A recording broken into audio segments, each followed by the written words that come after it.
Hello, Zach. Thanks for sending your swing to Golf Digest Make Me Better. My name is Mike Richards. I'm the PGA Director of Instruction at the Heron Bay Golf Academy in Coral Springs, Florida. Zach, we're going to take a look at your swing here today. You don't look too bad in the setup position. We're going to set that swing in motion. And the backswing looks pretty decent right to here. Now, where I see the mistake of your swing is not so much in its backswing. I mean, you don't take it back really quite far, but you don't need to. I don't have a problem with what you're doing right here.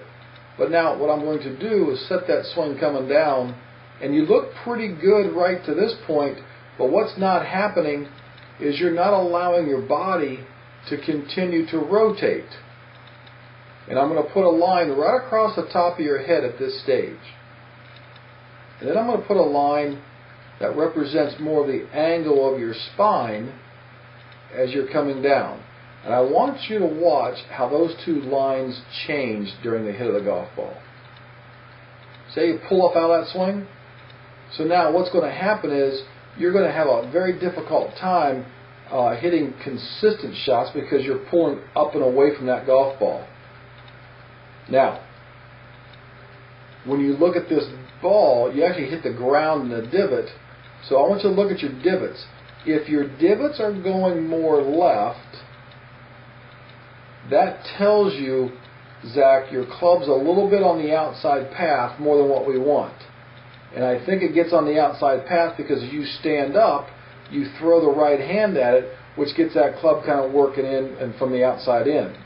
So you hit more of the outside portion of the ball, which we want to try and hit the inside portion of the ball. So right through here, if I had you, Zach, and try to get you to do a little bit better rotation with your core, your lower body, and then allow the club to drop down more on this path and not be so steep. Let me clear off some of these little lines here. Right now your club is in this position. It looks to be a little bit steep in that downswing. And I think you can see this. You see how the club's relating to your left arm? I try and get my students to get that club laid down closer to their right forearm. Okay? That now is going to bring that club in more shallow and less steep. I think if we do that, you're going to find much more consistency to your shots. So if I had you as a student, here's what I'd do to you. I would have you work on small swings that only go about right to this far back. And once you do that, Zach, now you're going to learn how to drop that club. You're going to learn how to rotate that body. And then what you'll do is you'll get rid of this little half chicken wing you give me over here because your club's working from the outside in.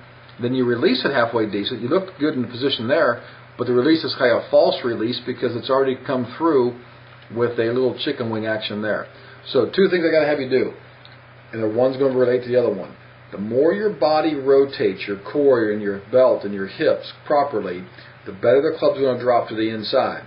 The club drops to the inside, now you don't have such deep a divot, and your release will get much, much better. So Zach, work on those things for me, please. Good luck to you, and thanks for sending your swing to the Golf Digest Make Me Better.